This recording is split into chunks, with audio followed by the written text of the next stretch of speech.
പഴയതുപോലെയല്ല. ഒരിക്കൽ ബ്രിട്ടീഷുകാർ ഇന്ത്യ ഭരിച്ചിട്ടുണ്ട് എന്നത് നേര് തന്നെ.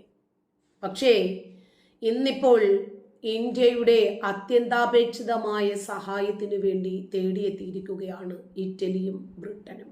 അതെ, ഭാരതത്തിനു മുന്നിൽ അത്യാധുനികമായ സാധ്യതകളാണ് തുറന്നിരിക്കുന്നത്. ഇന്ത്യയുടെ സഹായം ഇനിയും മുന്നോട്ട് പോകണമെങ്കിൽ പല വിഷയങ്ങളിലും ഇറ്റലിക്കും ബ്രിട്ടനും കൂടിയേ തീരൂ.